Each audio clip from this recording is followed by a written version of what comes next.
more on the impact of corruption on women and girls and the Accountability Initiative.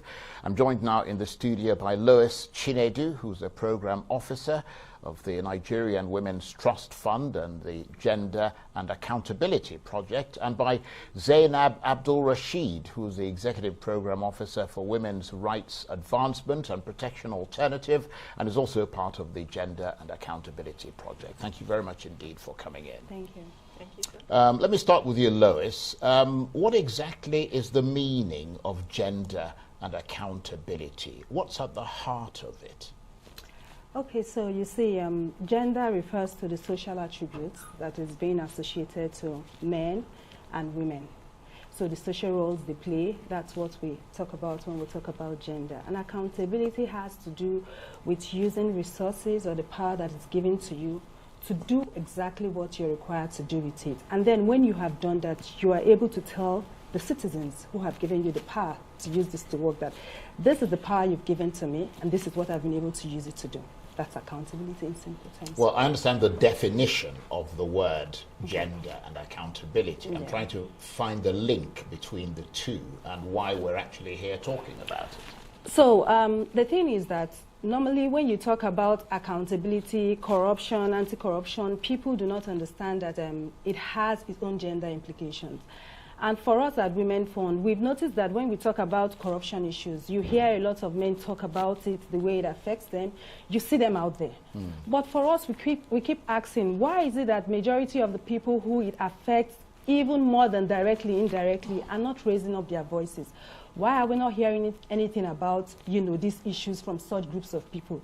And then what can they do? And the resulting effect is because they do not even, a lot of them do not know their rights, especially when you look at the indirect effects of corruption and how it affects women. For example, I'll give the example of school building, or someone who has been given the contract to construct, a school building and then offer proper sanitary conditions.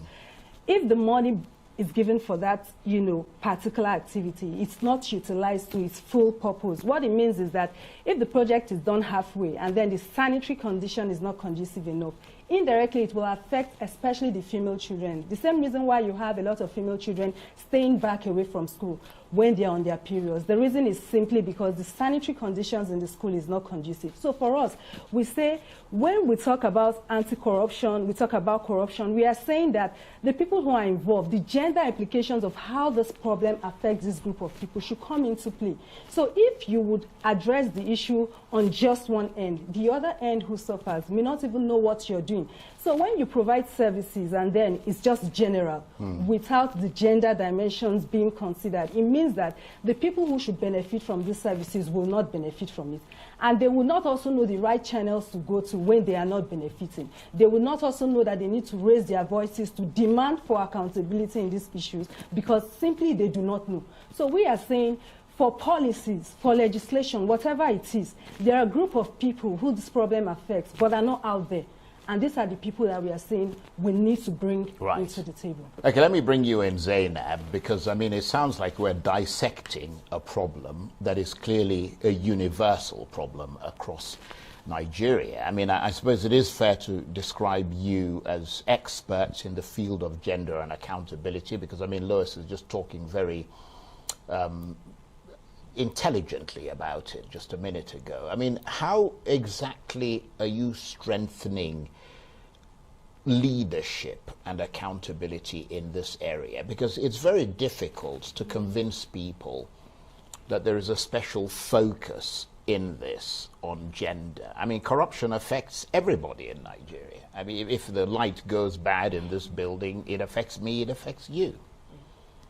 That's true.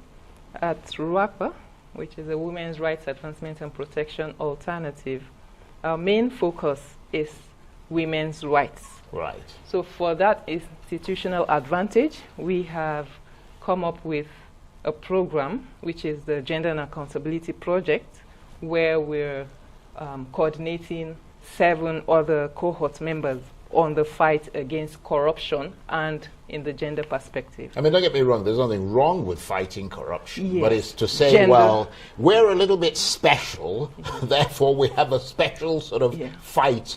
Do you understand what I'm saying? I mean, I'm trying to get you to convince me that that is a reason, not just the broad sort of general thing about fighting corruption because it's bad for society, but we need to fight corruption and make people more accountable because of how it affects women and girls. Yeah, because women are always at the receiving end of whatever social facilities are available in general societal spheres, be it education, health, politics. Women get the trickles of the corruption or inaccountability of the stakeholders who are meant to deliver these amenities to the In masses. other words, they suffer the most They suffer from the the most consequences of the corrupt corruption. practices. Yes. Right. So we are out here to make people know their rights, because knowing the rights of being a woman and knowing your rights is Right. one, and then how to go about demanding accountability from duty bearers, be they hospital workers and all that, is another. So in this aspect, we have identified various other CSOs and NGOs to work with in various states across Right. Nigeria to make sure women's voices are amplified to demand their rights, since they are the ones getting the impact of the corrupt environment that we currently have.